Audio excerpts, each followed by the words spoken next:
Hi everyone, good morning. While Nazri is loading that up, let me just introduce myself. My name is Faris, and I am together with Nazri. We will be managing the competition for this year's program. And yeah, let's go to the next slide, please. So before I go into detail the complete mechanics of hashtag Share Selamat Sampai Varsity Challenge, just a very quick brief background what this competition is. Share Selamat Sampai Varsity Challenge or hashtag SSSVC is an inter-varsity innovation road safety competition where Shell empowers university students to embark on road safety innovation project that would leave a significant impact in improving road safety culture within yourselves and also the targeted communities.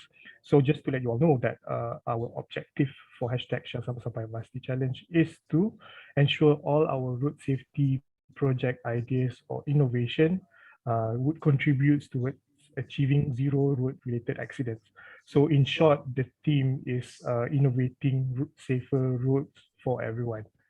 And just to let everyone know that this competition is open to all public universities and also private universities in Malaysia.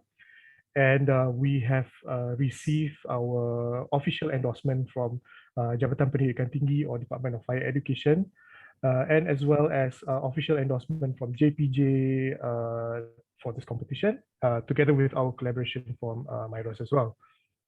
Let's move on to, oh, okay, before that, I am pleased to mention that the hashtag Share Selamat Sampai Varsity Challenge program received the coveted global recognition in December 2020, which was from Prince Michael International Road Safety Awards. Okay, so for those that don't know, Prince Michael International Road Safety Awards, it's a global road safety awards that is being given out to either organizations and as well as governments in their efforts to contribute to the betterment of road safety within their countries. Okay, so just to share a bit about our past winners. For those that have joined the Next Explorer session, you might have heard me mentioning about the projects, but for those that are new here, I would like to share that just a bit to give a bit of insight from our past winners in 2019. Team from University Technical Malaysia Melaka was our champion for that year.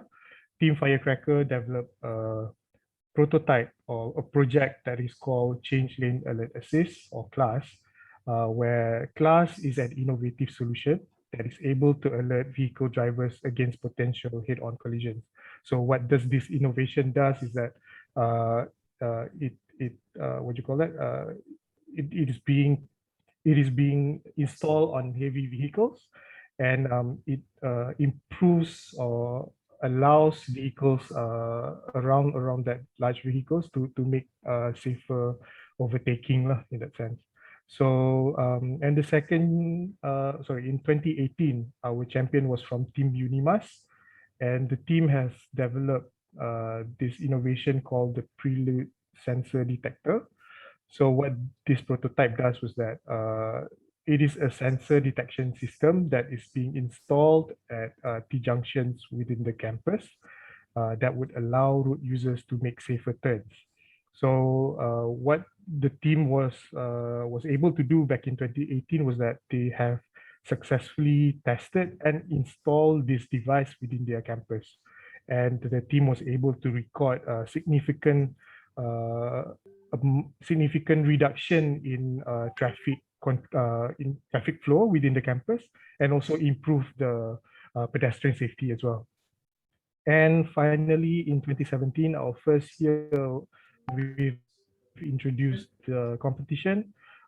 Team from UITM Shah Alam, Team Road Genius, they have developed this, what do you call that, prototype or project called Electro Strips. So this project, it focuses on pedestrian safety as well as motorists, as the team had invented a set of devices that has been installed at blind corners within the UiTM Shah Alam campus. What does this device do is that it will give out alert signals or indicators should there be any vehicles approaching the blind corners in both directions. So these are some few examples that our previous champions have won in the past 4 or 5 years ago. So if we can move on to the next one, is where, can we move on to the next slide, please? Thank you. So yeah, so okay, so this slide would covers the mechanics, the overall mechanics for this year's competition. It looks a bit messy, don't worry, but this is just a rough overview of what we will be doing this year. So there are, in a way, a total of 6 stages, and currently we are in stage 2, which is the virtual bootcamp. So as you all can see, it's on the 25th of August. I will go into detail all of the stages 3, 4, 5, and 6. But just to give an overview, our registration, team registration, and project proposal submission is open now, and submission closes on the 10th of September. So you guys still have a couple of more weeks to go, I would say, to register your teams and submit your teams. So basically, from stage 2 to stage 3 is where we will collate all submissions, and then we will shortlist 20 teams that will receive the 1,000 ringgit startup fund from Shell. So that 1,000 ringgit is for your teams to start develop, or what you call it, start develop and produce your prototype accordingly. And the 20 teams will be given 8 weeks project development that would start from the 4th of October up until 26th of November.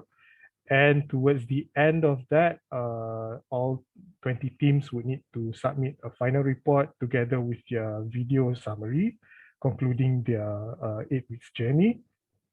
And by then, Shell, together with our partners, we will do another internal shortlisting judging to shortlist from 20 teams up to 5 teams.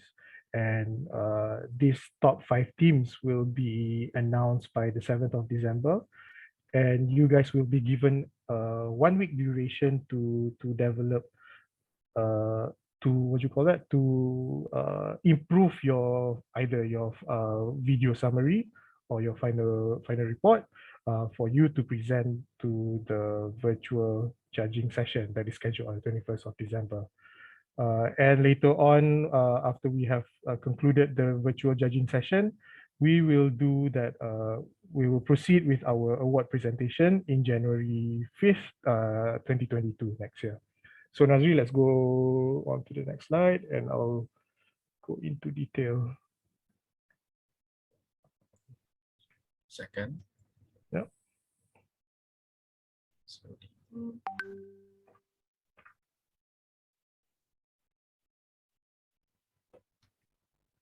Apologies for the technical glitch. Rectify that. So in the next slides, I will explain in detail the components or the stages that you all will be going through.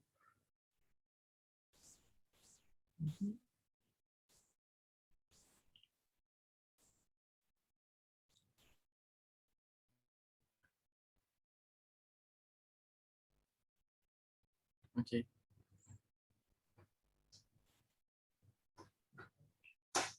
All right, thanks, Najee.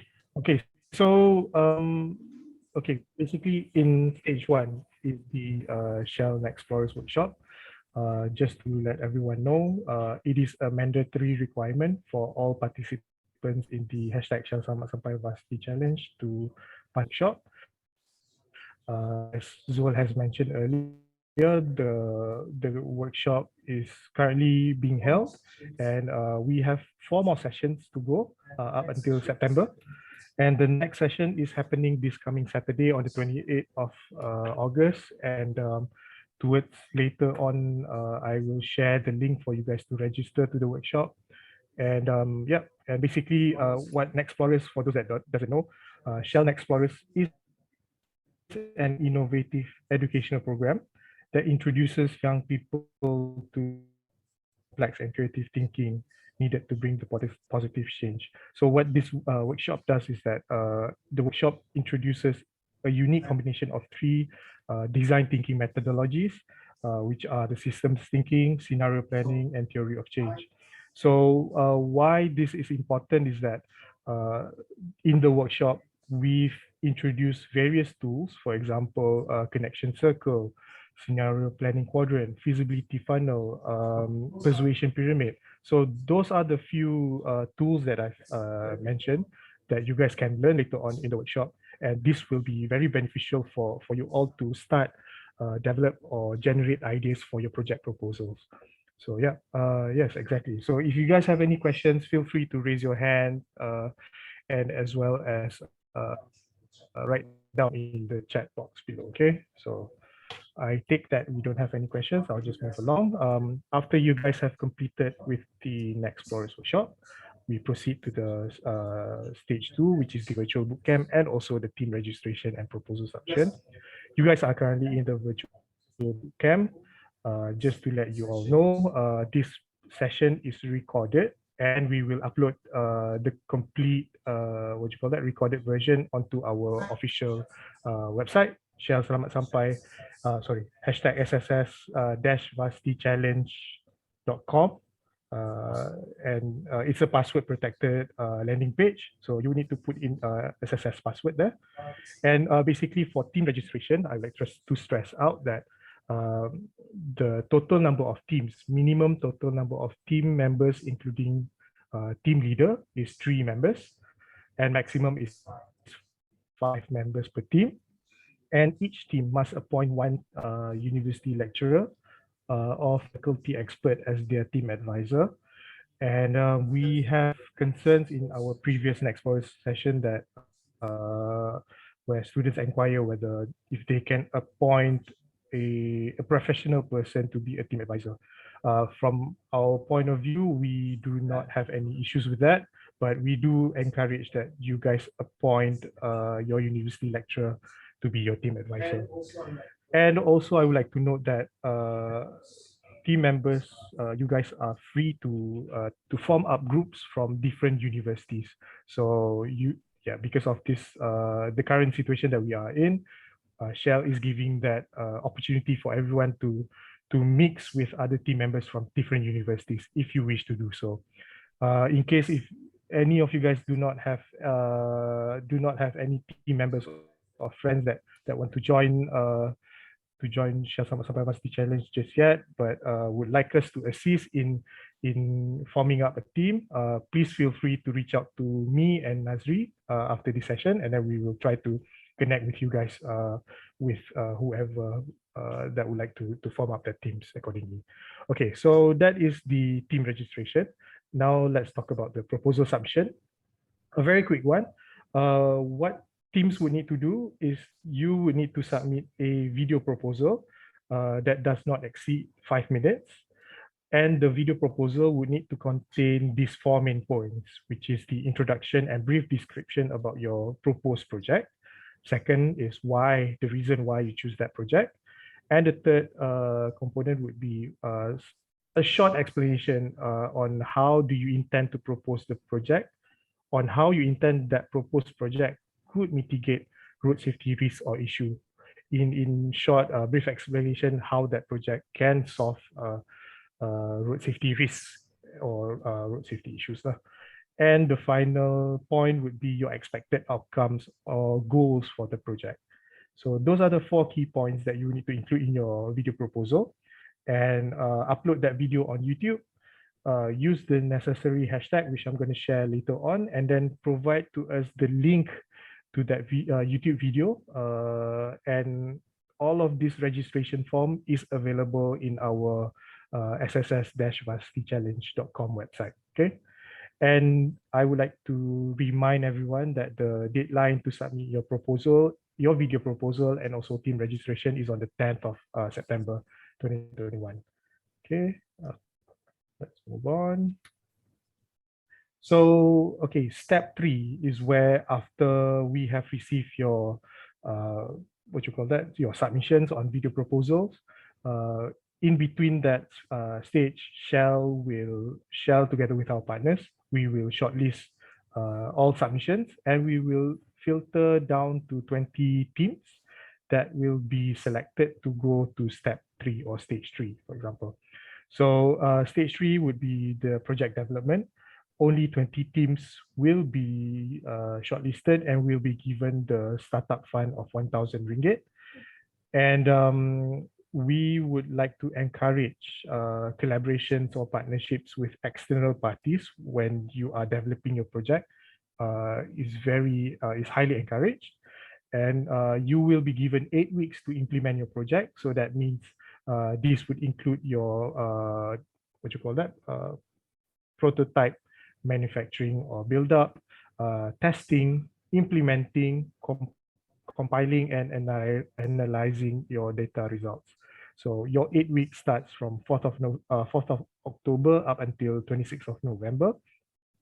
And throughout the 8 weeks journey, we do hope that the 20 teams can upload your progress onto your designated social media accounts and use the necessary hashtag, which I have mentioned here, which is the hashtag SSSVC 2021, hashtag Shell Malaysia, hashtag Shell Sampai, and hashtag FYP. So it's quite straightforward, I think. Yeah, again, if you have any questions, Zul or Nazri will be able to answer over the chat box. And finally, after you have concluded 8 weeks, we will proceed to step 4. That is where you will need to collate all of your progress, 8 weeks progress, and as well as your data analysis and whatnot into a final report, and as well as a video summary. The video summary in this step 4 is 5 minutes. It's a maximum 5 minutes video summary where the video would need to contain the following 4 items as well. And a brief background about your project and how it works, how the prototype works, and what the team has achieved within that 8 weeks, and how effective is the project or prototype in mitigating road safety risks or issues. And say if your prototype is, is similar to existing road safety solution that is available in the market at the moment, perhaps your team would be able to elaborate how different is your innovation compared to the existing road safety solution. And perhaps you need to mention why your team should qualify for the grand finals. So those are the 4 quick points that you will need to incorporate in your 5-minute video summary. And the deadline to submit your final report is on the 3rd of December. Don't worry about the the important dates. My team will eventually remind everyone as we go progress with this competition. Okay. And the next step would be step 5, which would be 1 second as Nazri tries to change the slide.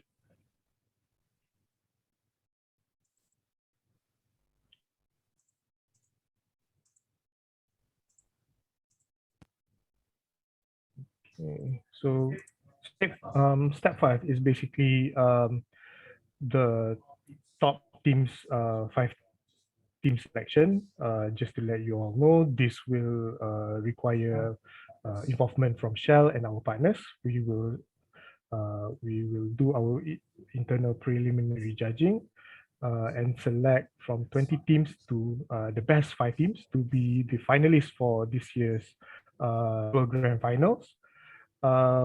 We will conduct that internal judging session on the 6th of December, and we'll make an announcement on the 7th of December via our official Telegram channel and website. And step 6 is where Shell will give the opportunity to top 5 finalists an extra 1 week to resubmit their final video presentation. Or final video presentation should not exceed 5 minutes as well. And your deadline to submit is on the 13th of December. And once we have collated all videos finalists, we will publish that and conduct the online public voting from 13th to 21st of December. And if we can go to the next slide, please, step 7. Step 7 is the virtual grand final judging session that is scheduled on the 21st of December. So during this session, just to let you all know, only the top 5 teams, what we will do is that we will use the final video presentation that you guys have submitted, and we will present this to our judges. And the finalists will be invited to attend the judging session. What you will need to be prepared is the Q&A session, where we will allocate up to 10 minutes per team for the Q&A session with the panel of judges. And after we have concluded the final judging session, we will collate all scores, and then we will proceed to our award ceremony that is on the 5th of January 2022. And on that date, Shell will invite all finalists together with our partners and also the public to attend the virtual awards presentation, and then we will make that awards announcement live virtually. So that's pretty much the all 8 steps that we have. And just to let you all know about the judging components, there are 5 criteria to the judging component. The main important, what you call that, the main judging component comes from the impact of the project that accounts 40% of the overall total scores. So what judges would like to see in the impact of the project is where teams would be able to clearly identify who are their target audience, how does their prototype demonstrates in getting a significant road safety impact, or whether it has enhanced any road safety behavioral change within your targeted community. So those are the what you call that, components in the impact of the project. And the next part would be the innovation and creativity. So what judges would like to see is that the prototype should have a certain degree of complexity that can challenge the team's critical thinking. And also teams are creative enough to provide solutions in the existing road safety issues. And sustainability judging criteria accounts for 20%. So we would like to see the team's progress or the team's plans in prolonging or extending the lifespan of the project more than 8 weeks.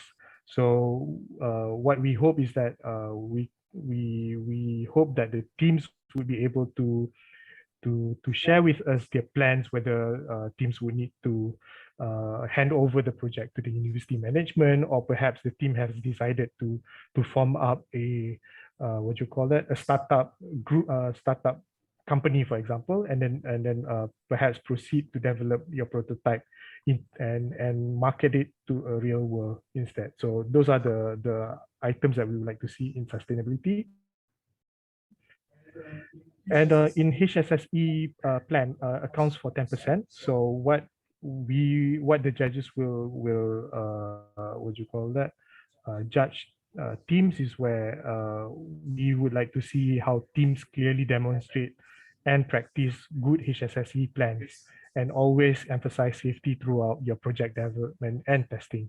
So we will definitely put marks in videos or in photos that you guys have submitted, whether you have incorporated all those safety elements, whether you wear high visibility vest when you conduct your testing, or perhaps you wear what you call that, gloves, necessary gloves when you handle with electronic circuit equipment, and so on and so forth. So those are the items that we will look out for in HSSC plans. And finally, the public voting accounts for 10% of the overall judging scores. Okay, and the next slide is basically the moment that everyone wants to know. That would be the rewards for the hashtag Shah Selamat Sampai Varsity Challenge. Champion will win 10,000 ringgit cash prize together with the trophy, medals, and certificates. And just to let everyone know, this year is the first time around we will Shell has agreed to to offer second place and also the remaining top 5 spots with cash prize money. So second place will win 5,000 ringgit cash prize together with medals and certificate. Third place or second runners up will win 3,000 ringgit cash prize, medals and certificates. And the remaining 2 consolation prizes will win 1,000 ringgit cash prize, medals and certificates. And just to let everyone know, the cash prize definitely goes directly to your team, and it doesn't go to the university whatsoever. So yeah, so those are the exciting rewards that is waiting for you guys for this year's competition. So in this next slide is basically the important dates of what I have mentioned earlier. Don't worry about this. We will definitely upload this onto our landing page, Share Sampai Varsity Challenge landing page. So after this bootcamp session, give us we hope that towards the end of the day, we will be able to share with everyone this presentation deck. So yeah, that would be my explanation on the Share Sampai Varsity Challenge competition. So I shall pass the floor back to Nazri, and then perhaps we should go on a quick 10 minutes break. Yeah, Nazri, over to you. Thank you so much, Faris, for the explanation on Shell Selamat Sampai Varsity Challenge components and mechanics. Okay, guys, we're gonna have a 10 minutes break. Okay, before and then after break, we will be having our road safety partners sharing session. Okay, so you guys have 10 minutes break. Start from now, yeah. And then we will meet up. Can we cut short 5 minutes according to Zol? Yeah, 5 minutes would be okay. Would that be okay with everyone? Nazri, let's do 5 minutes. 5 minutes, yeah. Okay, and then let's meet up again at 11:05 then. Yeah, 11:05. Okay, yeah, so thank you so I'll much. see you guys shortly. Thanks. Hey, welcome back, guys. 5 minutes break. Okay, so let's go to our second part of the session, which is the road safety partners sharing session. Okay.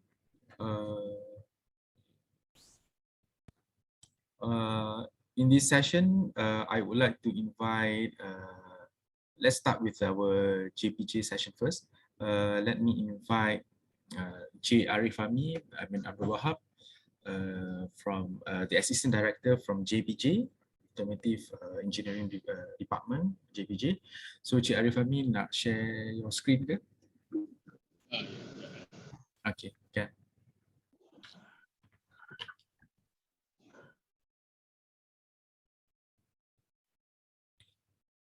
Okay, Assalamualaikum semua. Selamat pagi. Khabar semua sihat ke? Azab okey ke? Sihat? Okay. Okay. Saya tengok ada ramai juga partisipan dalam virtual bootcamp ni. Nama saya Rudra daripada bahagian kejuruteraan otomotif Jabatan Pemerintahan Dalam Malaysia lah. Jadi untuk sesi kali ini, saya ingin berterima kasih kepada pihak Shell kerana menjemput bahagian kejuruteraan otomotif KPJ untuk bersama-sama memberi pendedahan dan terlibat dalam Shell Selamat Sampai Varsity Challenge ni lah.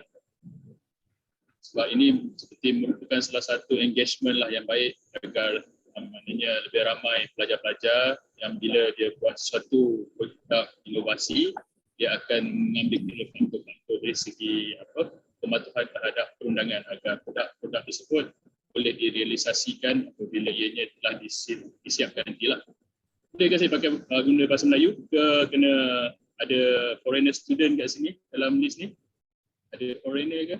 Is there any foreigner student in the list? And all of the students here or participants can understand Malay language? Okay, good. Semua okay, good. Right. So my sharing session today will just cover, maybe I will try to cover in terms of the vehicle legislation, regulation and standards. in Malaysia. Basically, I would just explain in Malaysia. But this kind of sharing knowledge, sharing sentiment, will also somehow applicable to the other country. You can refer the same standards, even though you are developing product development for other country. Tak ada masalah pun lah. Okay. Untuk makluman semua, saya rasa semua dah sedia maklum bila kita buat suatu rekod bentuk lah berdasarkan pengalaman terdahulu lah. Bila kita banyak kesilapan di pihak designers, design engineer, designer or architect, etc.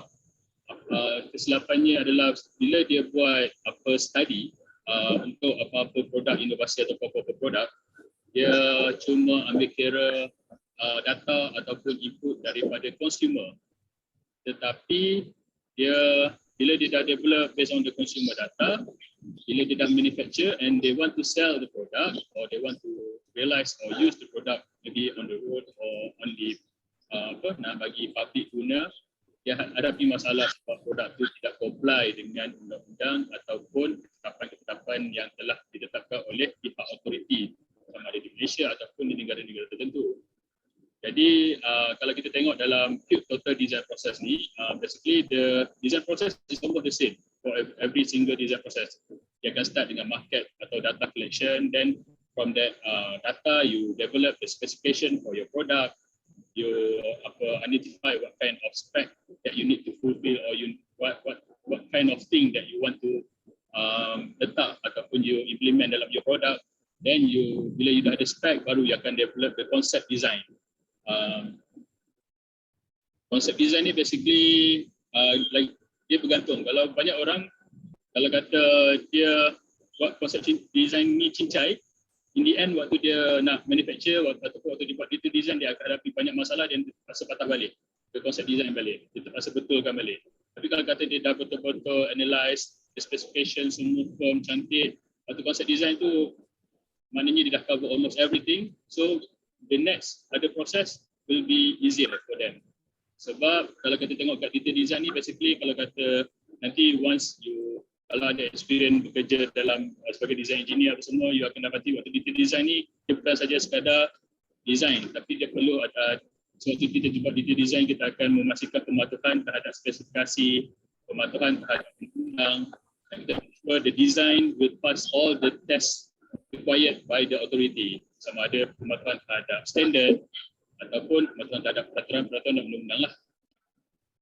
Jadi kalau kita tengok dalam market, macam saya cakap tadi, market needs, untuk market sebenarnya ada 4 perkara, 4 pilar: product, price, promotion and also place. Tapi untuk sesi knowledge sharing kali ini, saya lebih akan menumpukan kepada produk lah, di mana macam saya cakap tadi, kebanyakannya bila kita cakap pasal produk, kita cuba identify apa market wants and needs, and bila market want and need ni, most of the designer only consider the data from the consumer, tapi dia terlupa untuk consider data daripada authority atau yang authority hendakkan. Jadi kalau kita tengok pula dari segi Maslow hierarchy of need, this is basically the what you call theoretical punya hierarchy of need. Maknanya setiap manusia ni bila dia ada tingkat keperluan yang berbeza ataupun tingkat perkara yang dia nak. Permulaannya dia akan cuba fulfill dia punya psychological needs. Tapi bila psychological needs ni dia dah fulfill, dia akan mula cari benda yang lebih tinggi lah, maknanya dia akan pergi ke arah safety pula. Contoh katalah macam dia nak cari makan, so dia dapat makanan. Tapi bila dia dapat makanan, dia nak make sure makanan tu selamat untuk dimakan. Itu basic lah, manusia semua macam tu lah. Dan bila dia dah dapat keselamatan dan sebagainya, baru dia akan pergi ke arah comfort, luxury dan sebagainya.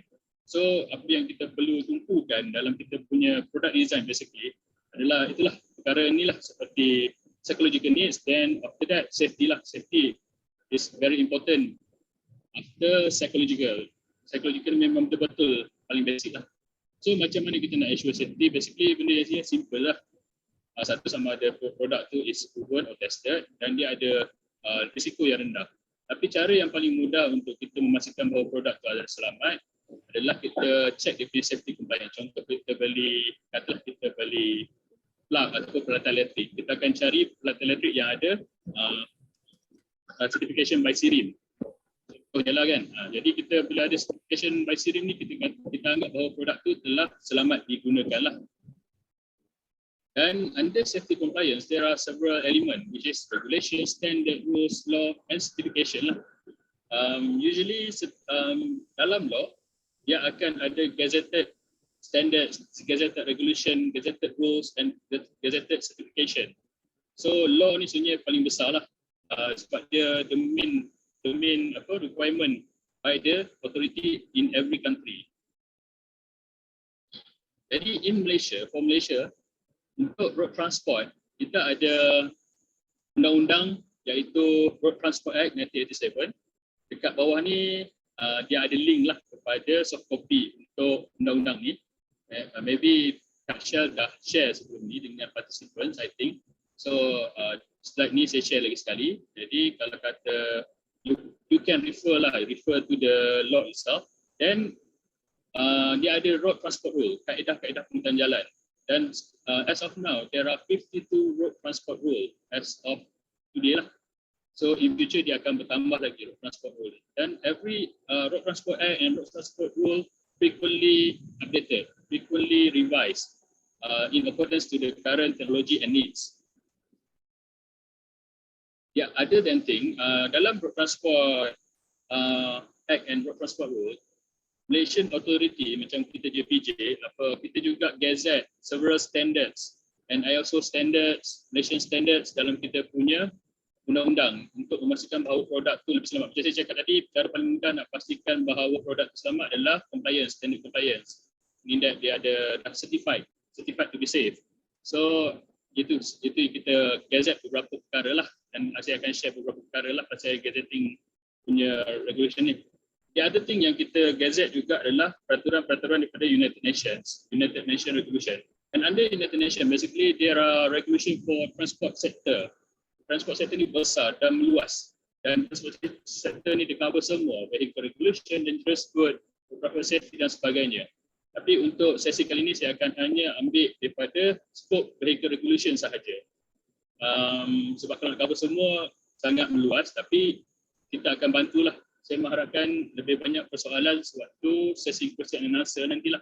Sebab saya tak tahu apa adik-adik semua, apa yang adik-adik ingin bina atau ingin cerita kan. Jadi kalau kata you all dah ada brief idea about your project, so you can ask question regarding to your project to us, so I can advise on which standard you must refer, which standard you must read, etc. lah.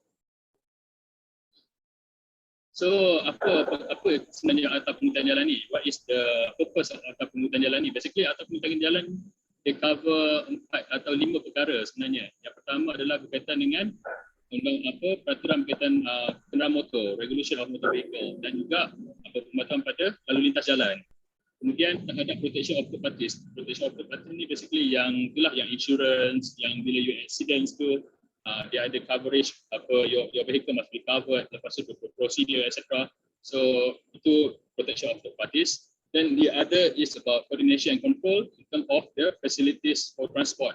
Meaning that apa sahaja facility yang berkaitan dengan pengangkutan, seperti contohnya road markings ataupun bus stop location etc. Apa saja facilities yang berkaitan dengan pengangkutan juga dikuasaikan bawah atap penghutan jalan inilah. Dan seterusnya adalah berkenaan dengan construction and adaptation of motor vehicle. Maknanya bila you build some, for example, bila cakap motor vehicle ni, dia bukan dekat kenderaan tu bila dah siap. Dia termasuk komponen dia, subtechnical unit, lepas tu dia punya sistem dan sebagainya lah. Maknanya before you nak guna kenderaan you mesti dah certified sama ada braking dia, ataupun you punya all the technology that you install in the vehicle must be compliant to the standard or already certified. Jadi road transport rule ni pula apa? Macam contoh kalau dalam road transport law, Sharif, sorry. There's an inquiry from the team, from the students that one of them is an international student. Is it possible if you can conduct the session in English perhaps? Okay, sorry.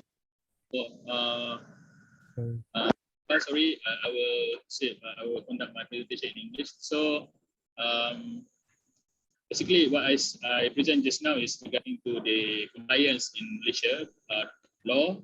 There are Road Transport Act that cover road transport, motor vehicle, and road traffic in Malaysia. And road transport rule, basically the function of road transport rule is to explain in detail what has been mentioned in Road Transport Act. For example, in Road Transport Act, it says that the vehicle must be roadworthy, right? How to ensure the vehicle is roadworthy? What kind of inspection or what kind of condition of the vehicle to make sure it is roadworthy? So those kind of things will be explained under road transport rules. Other than road transport rules, then under road transport rule, we gazetted several United Nations regulations in the road transport rule. As today, basically, there are in total of 159 regulations under for vehicle safety in United Nations, and the regulation covers at least 6 sectors, which is light and light signaling, everything about light and light signaling, automated, autonomous, and connected vehicle. This is trending now because every car manufacturer focusing on enhancing safety, vehicle safety by implementing a lot more automated system and make the vehicle connected between each other or communicate between the infrastructure and vehicle and etc. Then general safety provision, passive safety, noise and tire, pollution and energy. So as of today, basically there are 57 signatories countries towards this we call World Forum of Harmonization for Vehicle Regulation, WP29, Working Party 29 in United Nations. So meaning that if your product comply with United Nations regulation, you will have no problem to market or to bring your product, to use your product in these all 57 signatory countries. Among the signatory countries is Europe, all countries in the Europe, Japan, and all basically almost all developed countries signatory to the United Nations Resolution WP29. Then this is all the list of the United Nations Resolution. So you can find here, for example, Regulation number 10 cover electromagnetic compatibility. Regulation number 13 cover heavy vehicle braking. So in the regulation, there are specifications that you must comply when you are developing that kind of products.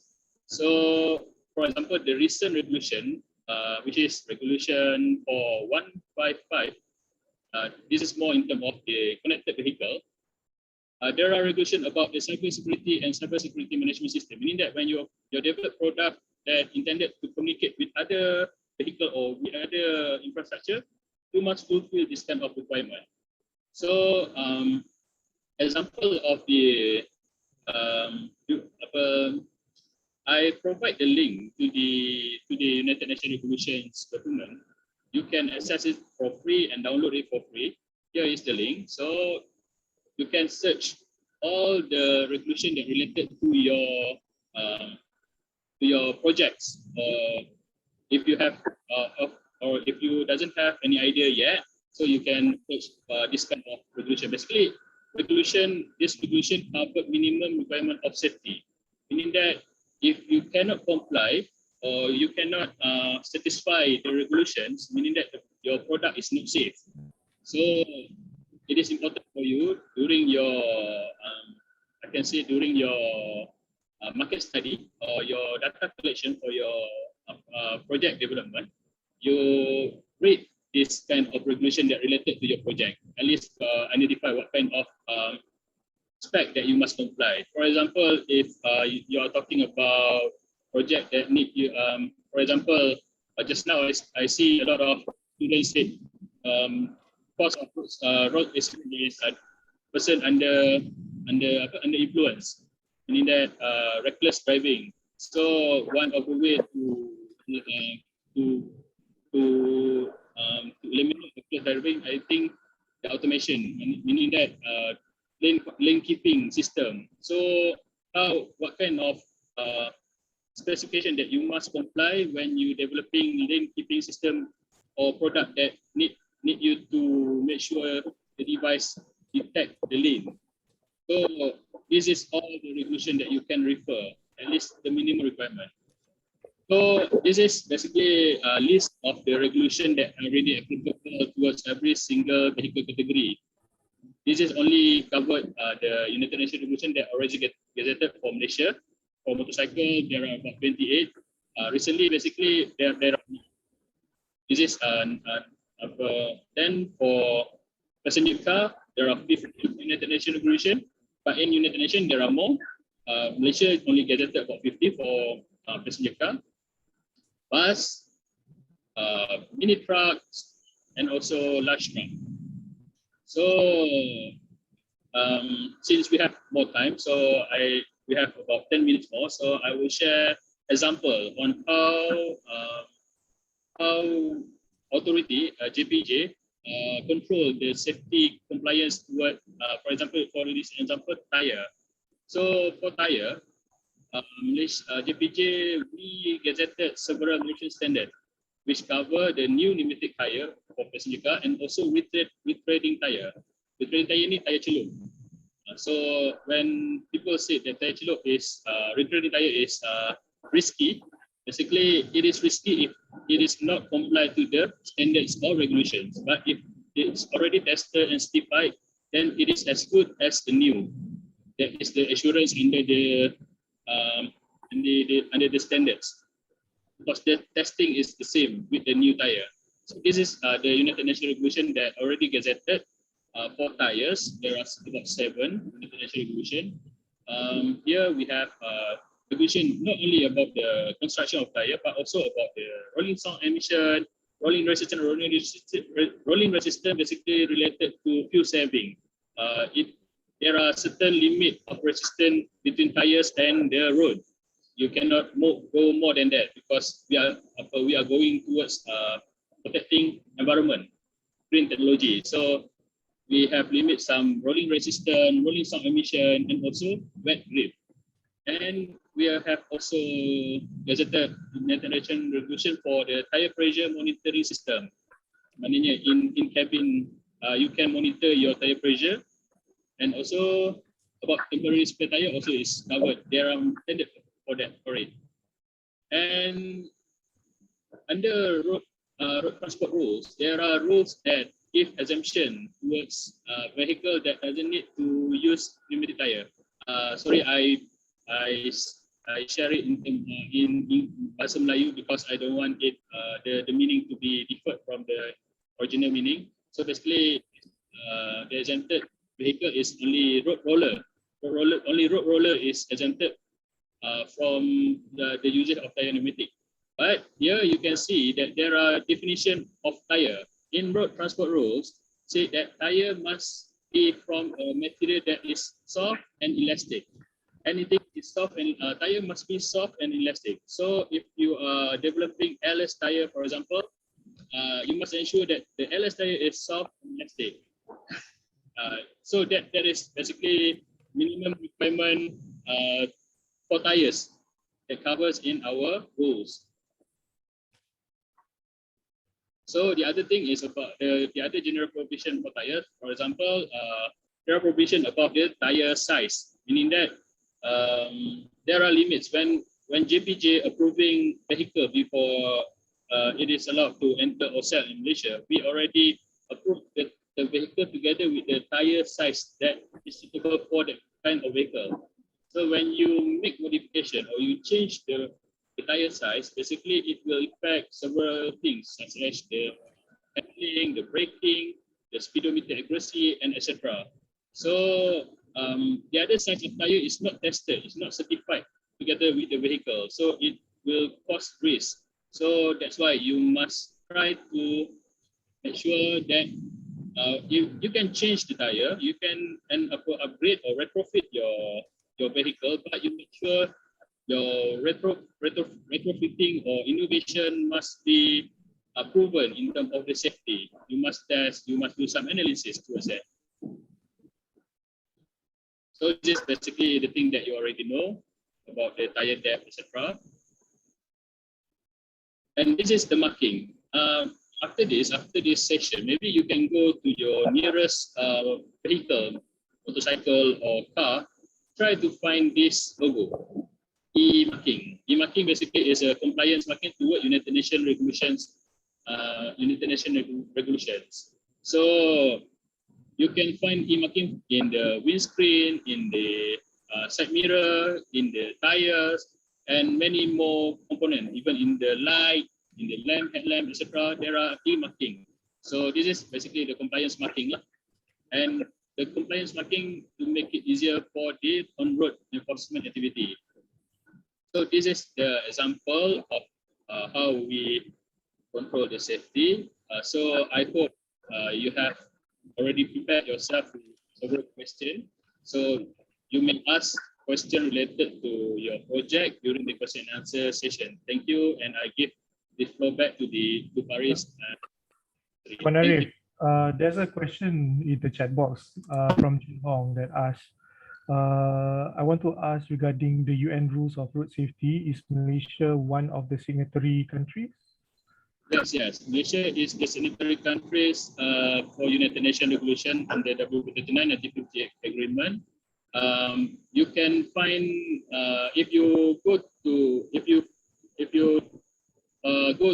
vehicle, if you see the E52 marking, because E is represent for United Nations regulation compliance, the number after that represent the country that issuing the certification. So E52 represent Malaysia, meaning that every product that have E52, meaning that the product already certified by Road Transport Department from Malaysia lah.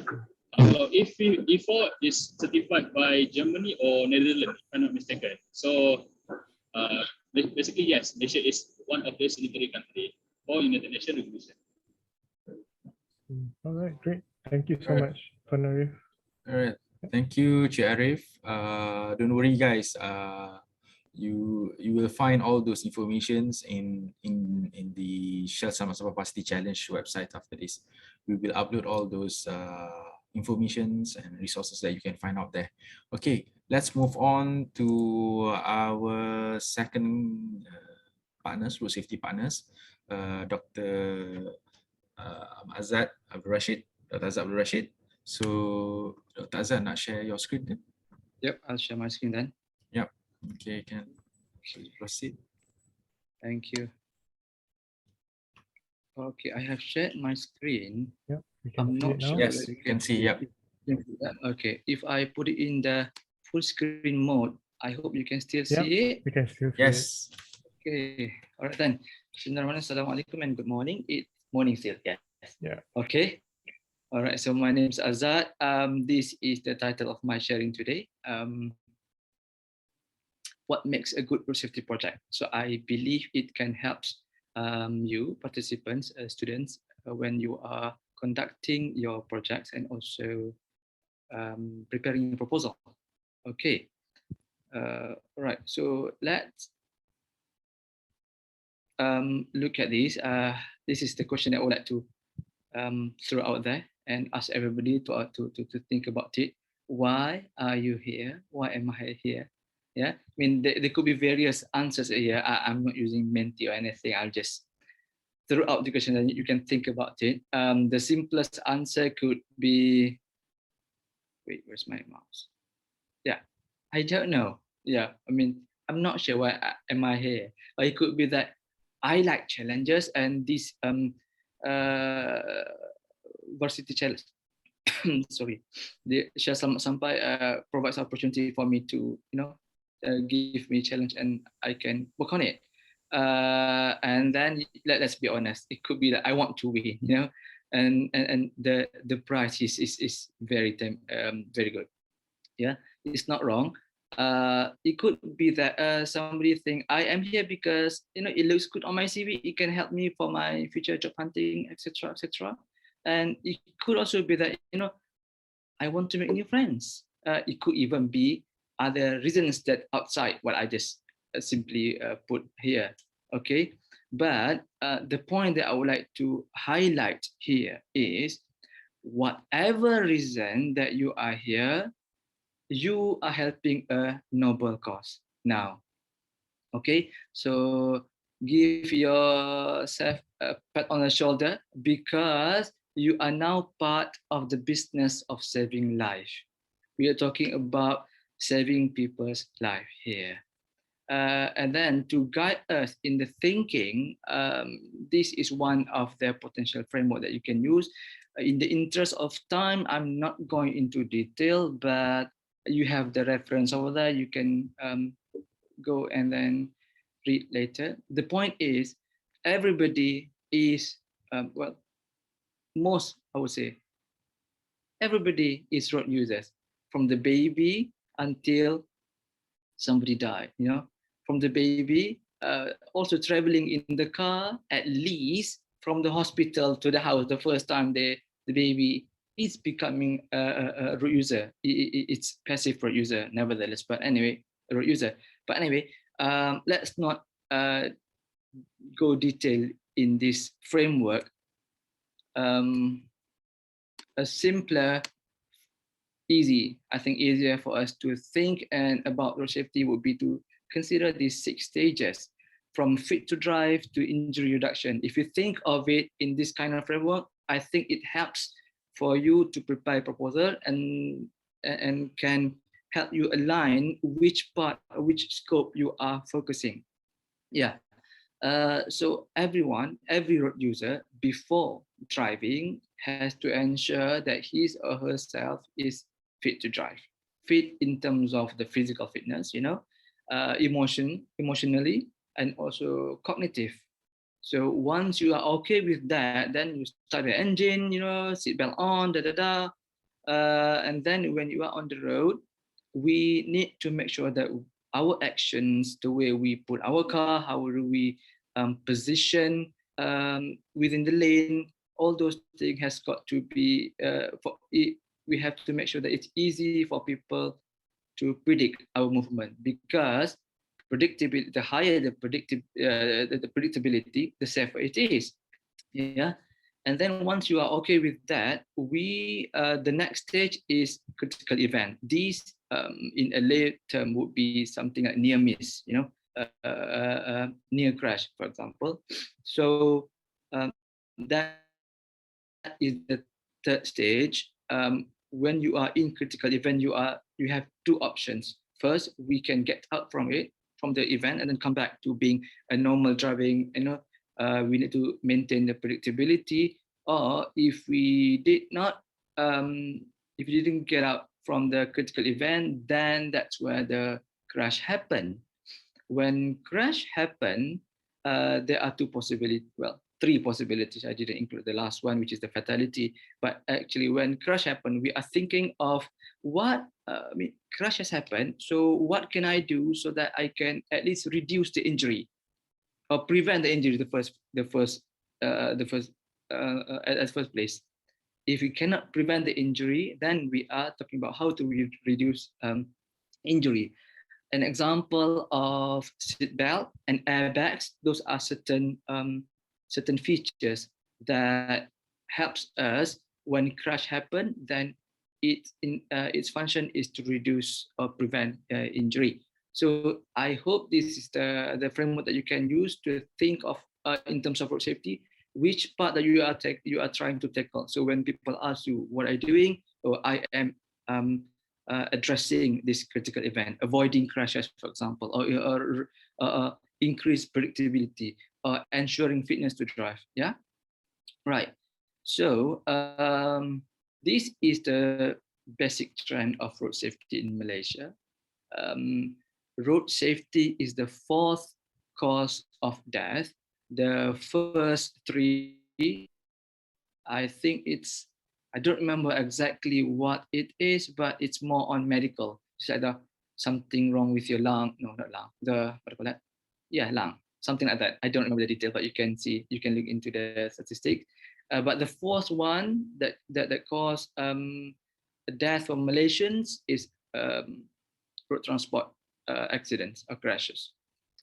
The 6,000 is the figure we are dealing now. In average, about 6,000 fatalities on our road per year. And then if you look at the statistics, the figure shows glaringly most of the victims in the 16 to 25 years old, male. So if you are into this category, that means statistically you are higher risk, yeah, because of many things, because of the biology, because of the psychology, because of the social psychology, social factors, etc., etc. The next one that we can see, beyond 25 years old, most of the victims are involving workforces. So the country is actually losing a lot of energy there. Yeah. The next characteristic of road safety in Malaysia, it involves motorcycle. 60+%, 66% 2019, I think, involve motorcycles. So if you are 16 to 25 years old, riding motorcycle, you are male, have very high risk of getting into the statistics, which we don't want. We also conducted a study, we call it value of statistical life. If we can possibly assign a figure to one average life in Malaysia, we can put 3.09 million ringgit, and that is very conservative estimate. Yeah, and then taking that figure and also the 6,000 annual, 6,000 fatality per year, that translates into 20.9 billion. That's a lot of money the country is losing because of road crashes. Yeah. Okay, so those are the basic trends. Okay, now that we know the problem, we know the trend, we need a solution. We don't just need a simple, we don't need just a solution, we need an effective solution. So participating in this competition, how can you contribute effectively? Contribute is, so you can use this question, ask yourself, so what makes a good project? What makes a good prototype? There are two factors here that I can highlight that can answer the questions: impactful and practical. So impact and practicality. Okay. Let's go one by one. Oh, wait. Am I going too fast? Is it okay? I can't see the chat screen though. So far, okay, Dr. Azad. No questions yet from the student. Thank you. Yeah. How do I share screen? Go back. Okay, so there are two factors here that you can use to answer the questions: what makes a good project or prototype? Impact and scale. Right. Impact. These are the questions that you have to ask yourself. Why am I choosing these? Okay. Why am I thinking of building this prototype? What is the problem that I am tackling? What is the status quo? What have people done? So what are the current solutions? By knowing that, then you know the gaps that people haven't even addressed. If and so when we're talking about impact, it's a good problem for your project. And I think Faris did elaborated in his presentation this morning that proposal, you have to establish a good problem statement, a good background. So why, if I choose to design, give an example, design a device that can prevent you from fall asleep, for example. So what is the problem that I am tackling? Okay, the problem is falling asleep on the wheel. So At what level? Is it after it happened, or is it before? Is it something, is it something meaningful? So let's say when you use the device, you can make people not fall asleep, but is it effective? Is it really doing what it's supposed to do? That kind of thing, problem statement. The next thing is on the practicality. It evolved about the how questions. How is the prototype this project, how practical it is, how easy it is for people to use.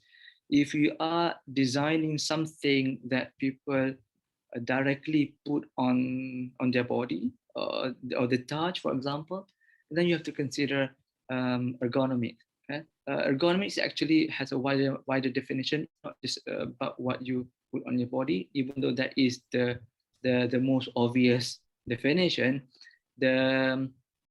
Uh, the scope for ergonomics actually encompass more something like a design that does not give a judgment error to the driver, to the users, for example. So you can design a road marker, for example, yeah, something on the road, something a different pane, for example, yeah.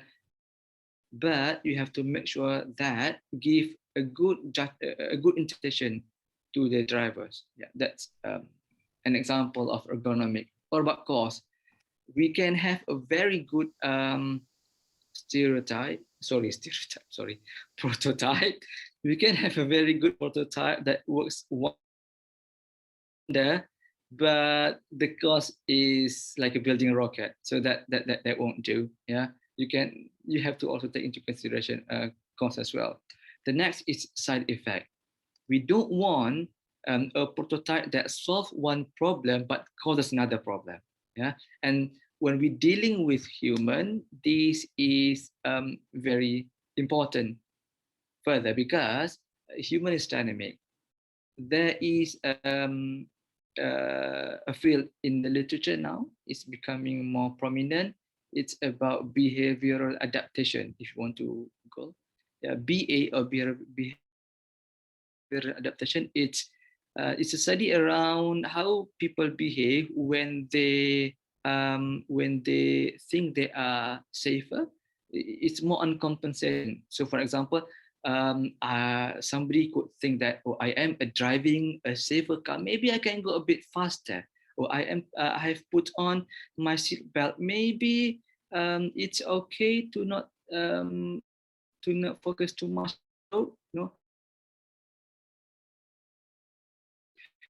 That can adjust the position of the car inside the lane. So maybe it's okay to have a glance to the phone, for example. Yeah. So those are the side effects. We try to solve a problem and then we cause another problem. So if your prototype having this problem, then you have to strike a balance to see which one weighs more. Yeah. Is it really critical? That kind of thing. Even better if you can eliminate. Yeah. But anyway, so for practicality, it's about feasibility. So conclusion between the impactful and practicality. Impactful is about establishing a good problem statement for the project, for the prototype, whereas for practicality is about feasibility, how feasible your prototype is. So now, normally, this impactful and practicality, they don't like each other. So you have to kind of juggle. You don't want it to be too impactful, but it's not practical. You don't want it to be super easy to use, but it doesn't make any difference. So the key word here is to establish or to strike a balance between the two, because ultimately we want a solution that is effective. The ultimate goal is to prevent crash and reducing injury. But depending on your scope, how you define your problem, yeah, that could be how you define what is effective or not. And also we want a solution that is feasible, easy to be deployed with least resistance. We don't want, for example, having a prototype that's, you have to you have to wear another layer of clothes, for example, and that kind of resistance. The lesser the resistance, the more likely for it to be accepted in the market. Okay, I'm going to go a bit deeper into in the impactful component here. So how do you know something is impactful? This is a very simplified guide, because when you have something you want to know its effectiveness, you need to conduct experiment. That is, yeah. Ideally, we need to conduct proper experiment, which means, it depends on what you are working. You need a control. You need to establish randomization, etc., etc. But I know for the competition, we have constraint of time.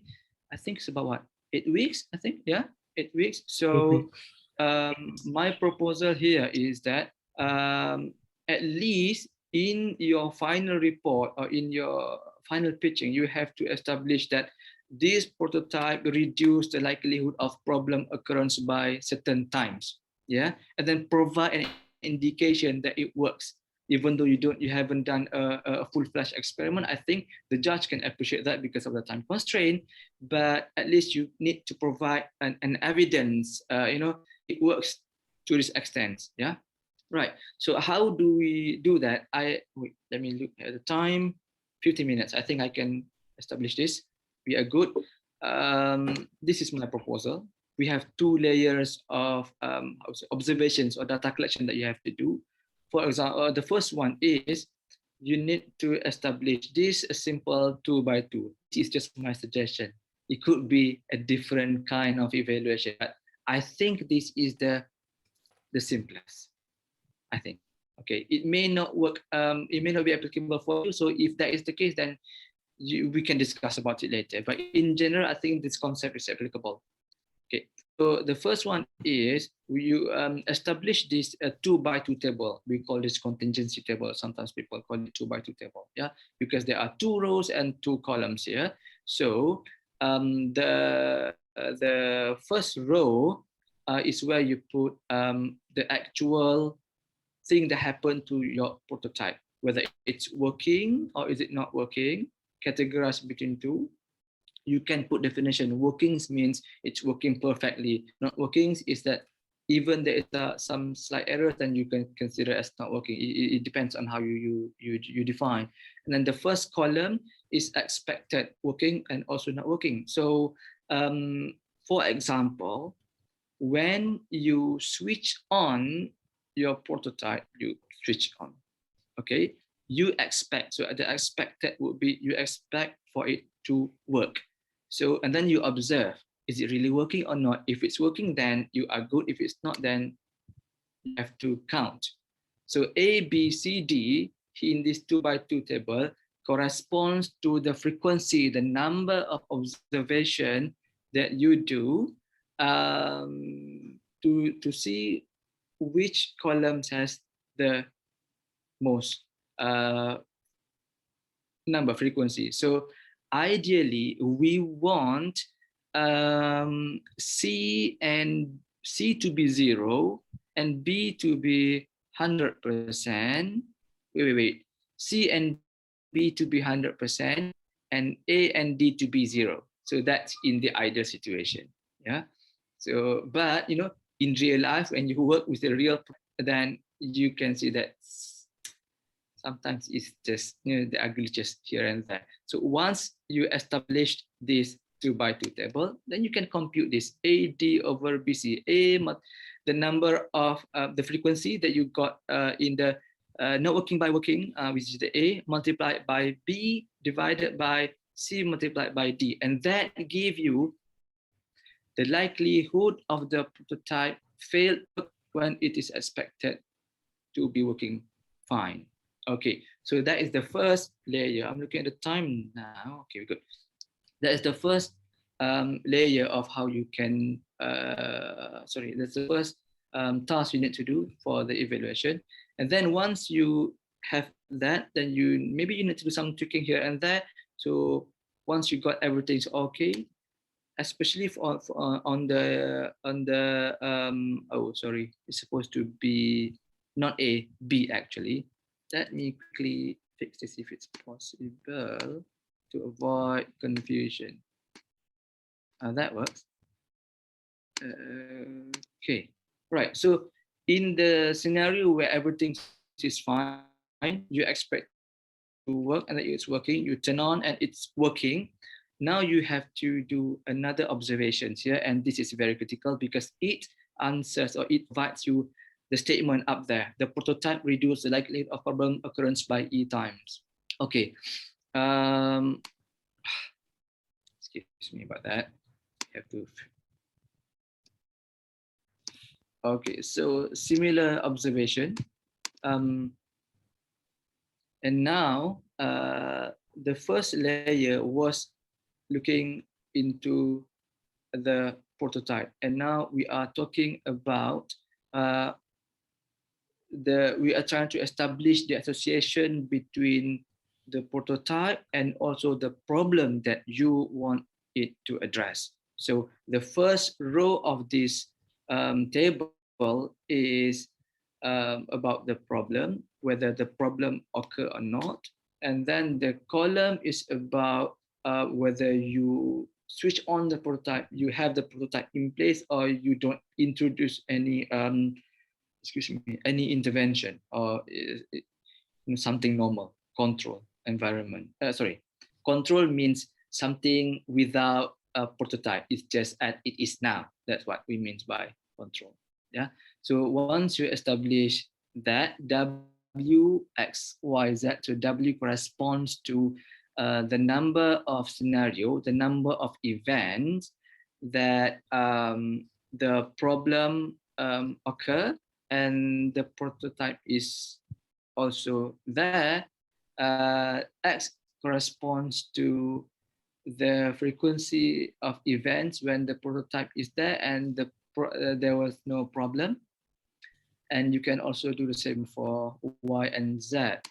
So at the end of the day, then you can also use the same formula here, W multiplied by Z divided by X and Y.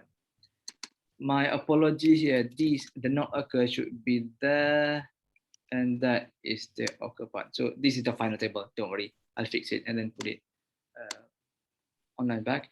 So by having these two 2x2 table, we can compute a simple, we call this odds ratio. If you want to Google, study more about it, odds ratio. So E corresponds to the likelihood of the problem to occur considering the prototype is in place. Okay. All right. So these are the several resources that can help you in proposal development, because you need to have some background of the scenario. So you can go to Myros website. In there, there are several research reports. We have code of practice as well, certain fact sheets to certain issues, researchers' opinions there. Researchers' opinions basically published published writings to the main newspaper. So there are compilation over there as well. Other journals that you can use are the IJRS, International Journal of Road Safety. The content in IJRS, I would say 80% is Malaysian context. So it helps you to get a better grasp of the scenario in Malaysia. JSAEM, Journal of Society Automotive Engineers Malaysia, that also contain articles about road safety as well. And the others are not specifically for road safety, but you can browse through MJPHM, Malaysian Journal of Public Health Medicine, I think, and then publichealth.my. The next one is just to go to IKU, Institute Kesihatan Umum, MOH .gov.my, and also there are others that you can use. If you are familiar with the, the the journal database, you can go to Science Direct, for example, and then just key in. But that one is very broad. It's not. It won't be just specifically for Malaysian context. All right. So I think I'll stop here with a simple statement that in this business of saving life, it's just a matter of efficiency. There are no real losers. Okay, guys. It's about which team can produce more efficient solutions, because all of you, when you are in this business of saving life, you are already a winner. With that, thank you, and over to Nazri, Faris. Yep. All right. Yeah. Thank you so Okay. much. Thank you so much, Dr. Azad, and also Cik Arifami, for a good explanation and knowledge sharing with the students. Yeah, so let's move on to our last part. It's on questions and answer session. Let's open the floor. If you guys have any questions, just unmute yourself, or you can put in the chat box. Okay, come on, student. Nazri, but before that, maybe we can get everyone to just turn on your Camera.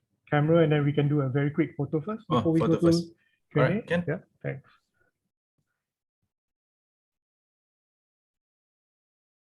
All right, students, just could you please turn on your camera?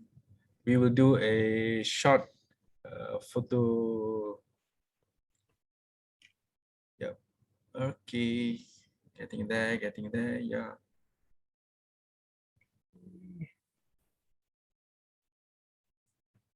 Let's just wait for. All right, nice. We can see more people here. Yep.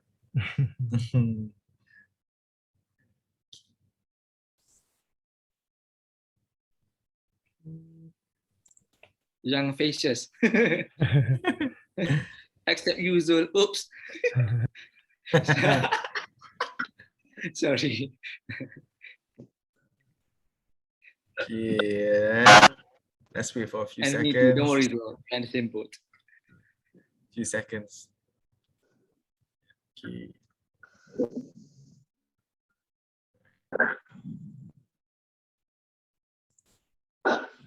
Let me just do 1, 2, 3.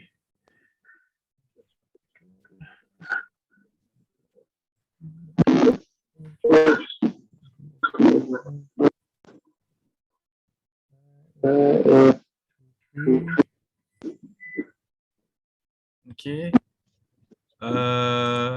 The second one. Okay. Are you okay? Okay, Baris.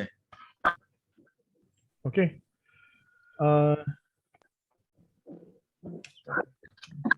Okay, thank you. So yeah, let's move on to the Q&A session. So if you guys have any other questions, feel free to unmute yourself. And yeah, we have our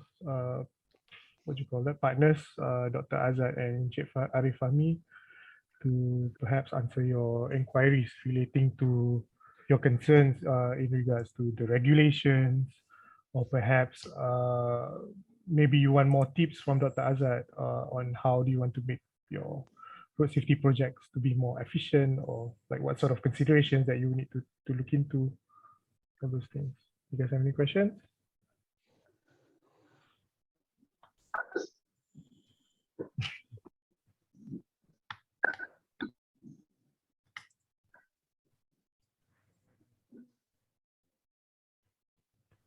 No questions. Okay.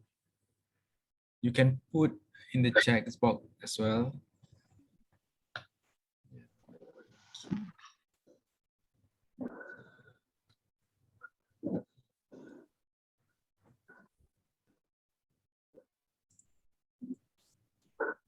Okay, in case we don't have any questions from everyone, let me just share my screen quickly. I just want to show you all how our website looks like. Hopefully you guys can see it now. Okay, can see it now. Okay. Sure. So basically, say, let me, so if you guys type in sss-varsitychallenge.com, you will see the password protected. So we just put in the password to be SSS, small letter SSS. Just click login, or you can just click the remember me function.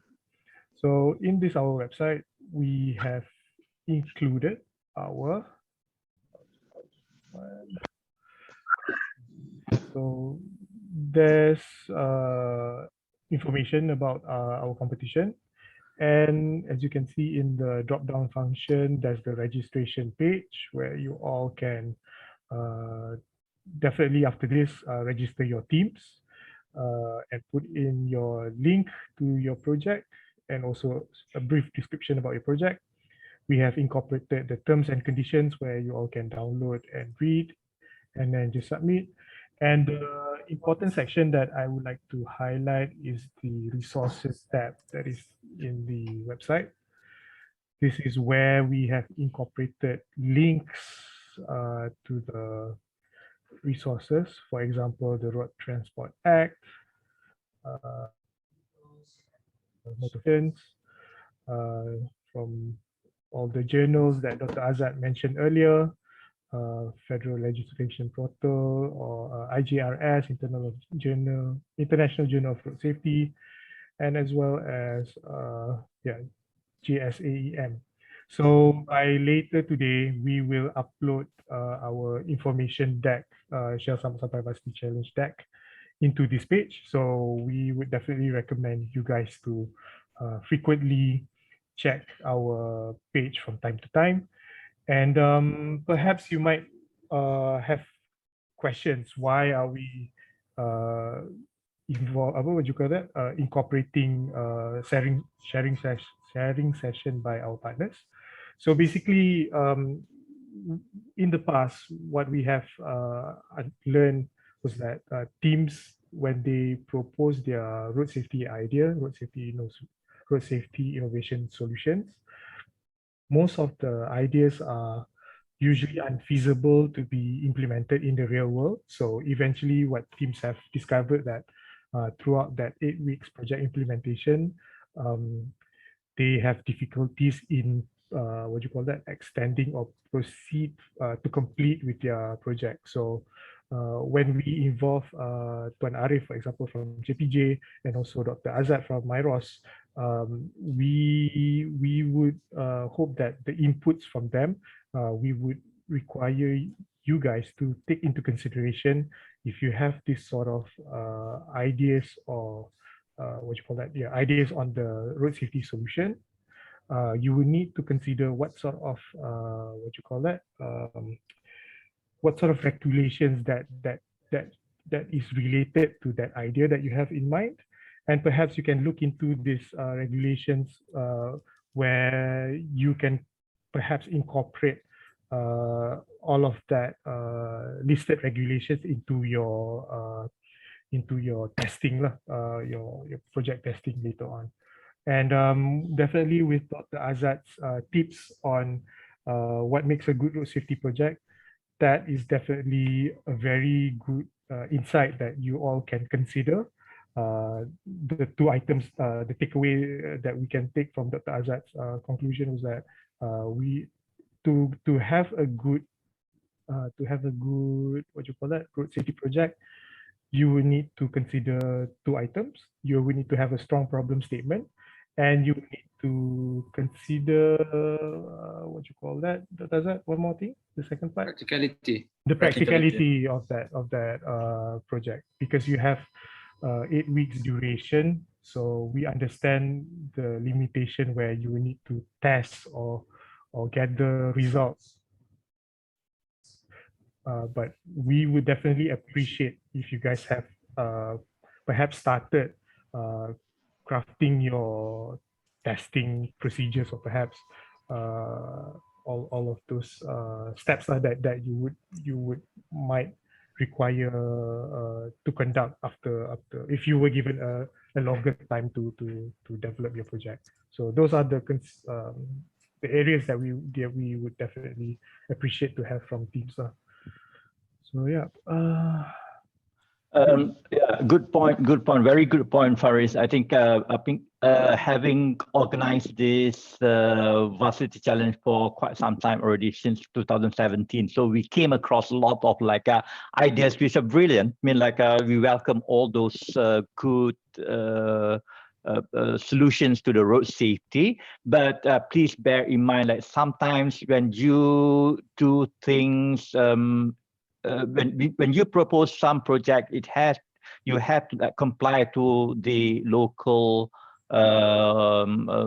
rules and laws. I mean, for example, we had before in previous years that people propose some new signages on the roadside. Okay, so you have to check with the relevant authority whether that will comply to the current local government authority or not. Okay, you cannot just simply because it will alert road users for safety and whatnot. Yeah, we understand that, but again, yeah, you have to check whether whether that is in compliance with the current rules and regulations of the government. And the other thing that I also note from previous years was that because 10% of your score will go, we will judge on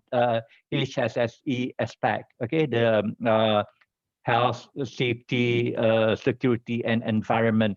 Okay, many of you who videotape, I mean, when you record your prototypes and the way that you do it, you are not deemed safe in the act of doing doing your or in developing your prototype. For example, when you deal with things that involve electricity and things like that, so you are not protected, that kind of thing. So those are the things that you should bear in mind when you carry out your project. Okay, wear gloves, wear rubber gloves, or wear what kind of gloves, and how you place that thing, and whether it's deemed safe or not. So we could clearly see that in videos. I'm talking from experience, judging from previous year's project. Okay, so although it's 10%, that maybe when it comes like a tie between two projects, so that's the other aspect that we also look, because Shell, our top priority is on the safety. Yeah. Okay. Maybe Tuan Arif and Dr. Azad would like to add. I mean, some tips or some, I don't know. I mean, yeah, judging from the submission that the students submitted before. So, what are other things that they could really look into? If I may, yeah, when we're talking about road safety, like I said, it's a matter of efficiency. There are many problems. There are many problems out there that you would like to tackle, but please put priorities on which one give more impact. For example, and then if there are two problems that you are interested in, which one give more benefit? Because when we're talking about road safety, we can't wait for the perfect solution to appear. We need to go for what do you call that? Quick wins, something that can be implemented, even though it's not perfect, but to a certain degree, it provides benefit. So establishing a good problem statement is very critical. For example, if you are talking about the issue of speeding and also the issue of, what would be another example? Speeding and, this is difficult. Speeding and, speeding and driving using slipper Jepun, for example. If you use just slipper, that actually is not good. It imposes certain risk. But comparing these two problems, if I'm the judge, I will go for speeding. because that contributes and it helps road safety better. And for you to be relevant, and that's the word, the key word actually, relevant. So relevant problem statement translates to relevant project and relevant prototype. All right, thank you, Dr. Azad. Cik Arif, are there any points to share with the students? Like I said before, and you, like Tajat said, is very strong, and so you must have some data to back your proposal. And in terms of, for me, at the first stage, just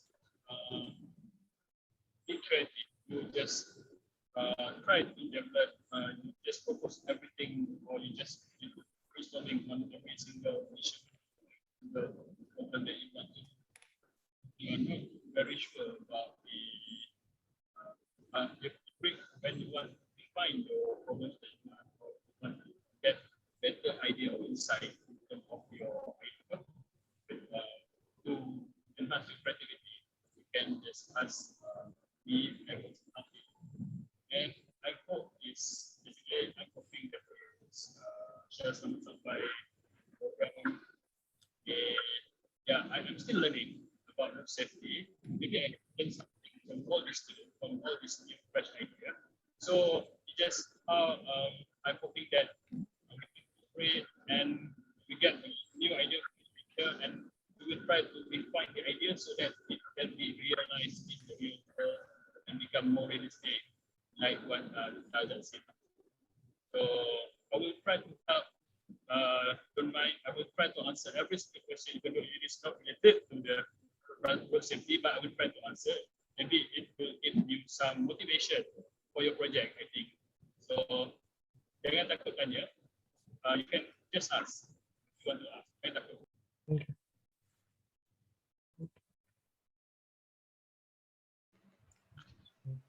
Yeah, I think I would like to share another one more tip for you guys. Okay, you like it or not, this is a competition, so it has to be very clear. You have only 5 minutes, maximum 5 minutes to show that on video, on YouTube video.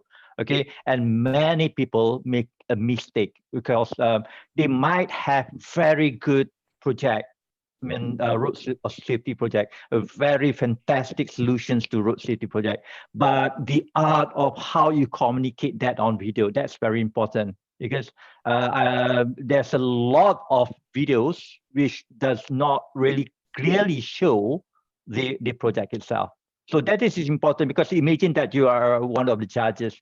Okay, how could you understand what's going on? What are you trying to sell there? What are you trying to do in the project? So it has to be very clear. Then there are two videos. The first one is the submission of your proposal.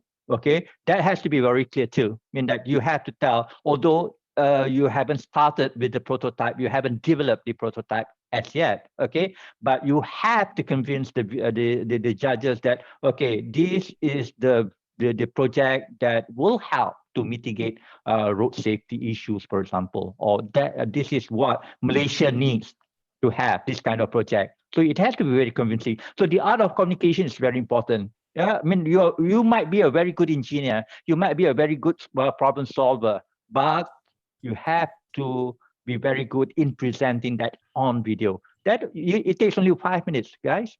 Okay, it's only 5 minutes for you to present your ideas, and then that's it. Then you'll be judged on that 5 minutes thing, 5 minutes video. Together with your submission of your written submission. So it is very, very clear, and it has to be like a really, people don't have much questions to ask, and it is understood from your video. Yeah.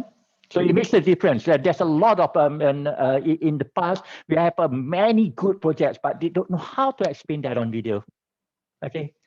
Use whatever tools that you can. You have clouds, you have what do you call caption down there, running words and all these things. All this technology, kids. I mean, my son was very good in doing that. I don't know how he did that. You know, you can learn that from YouTube, I think. Yeah, and putting all those subtitles and clouds coming here and there.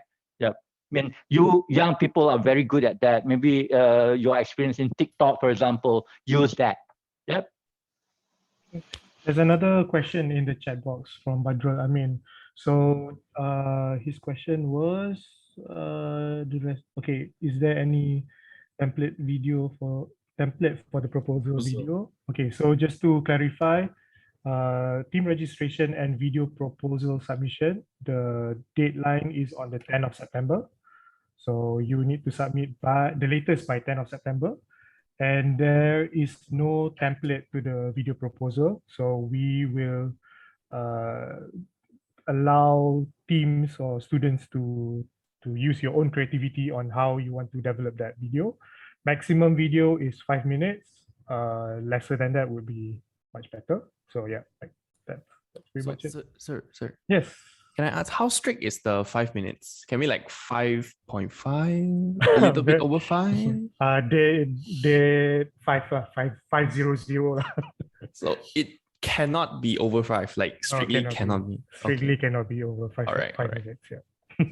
Yeah, it has to be very strict 5 because I think we have to standardize the rules. Okay, guys. Okay, school kids. Of course, I also conduct STEM program for school children, and they also have 5 minutes to do to present their, and they could do that within 5 minutes. I mean, you guys and in the varsity, I think you are much better than that. I think you can plan well in doing that. Yep. All the best. Yeah, another last tip is that for those that have joined the Next Explorers workshop, when you want to develop proposal, you may use the persuasion pyramid tool. So that is a very good structure on how you would want to, what do you call that?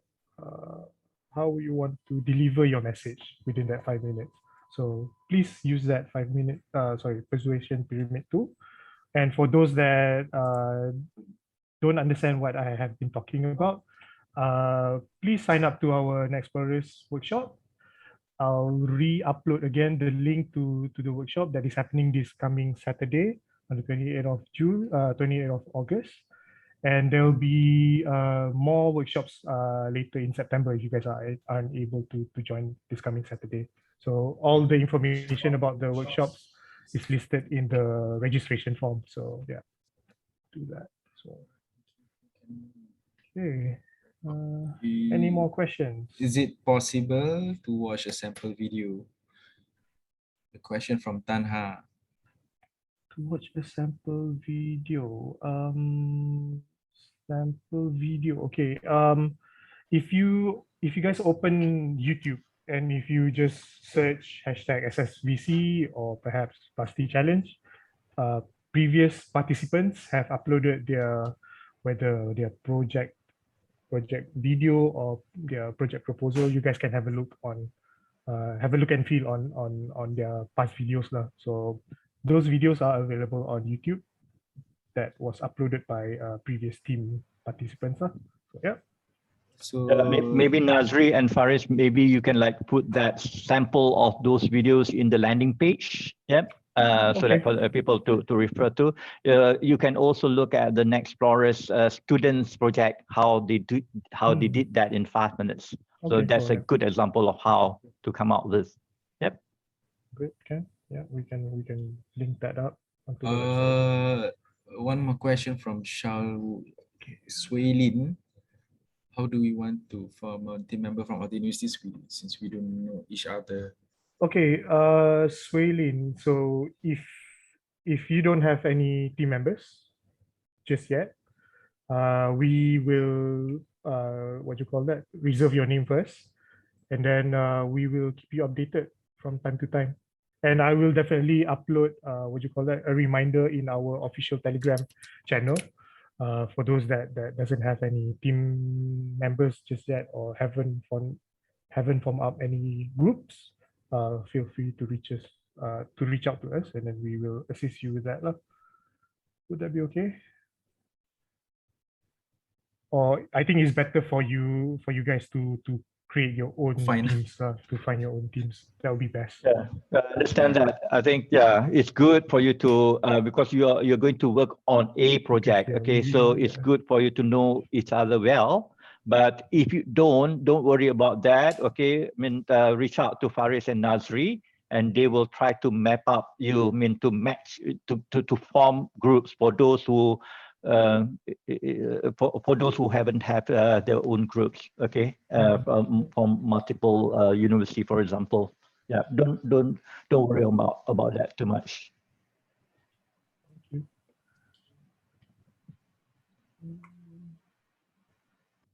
Any more questions?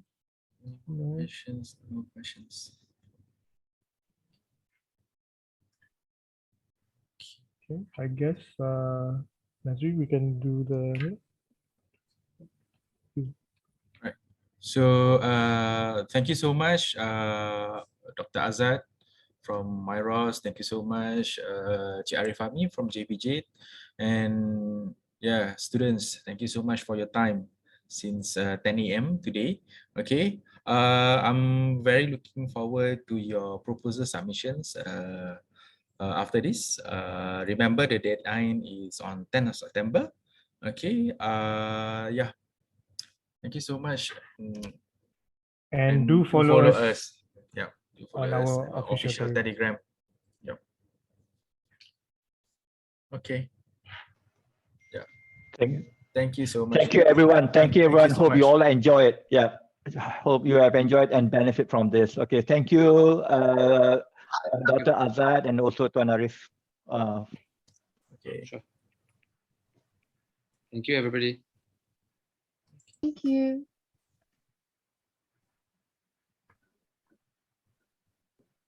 Faris, so do I give this deck to you or how? Yeah. Yes, Dr. Azad. Just Yes, Dr. email Azad. it to us. That would be great. Thank you. Dengan Cik Arif. Okay, Sekali. then. Okay. Thank PDF you. is okay, kan? Yeah, PDF will okay. be fine. Yeah. Thank you. Okay, Cik Arif sekali. Okay. Thank you so much. Assalamualaikum. then.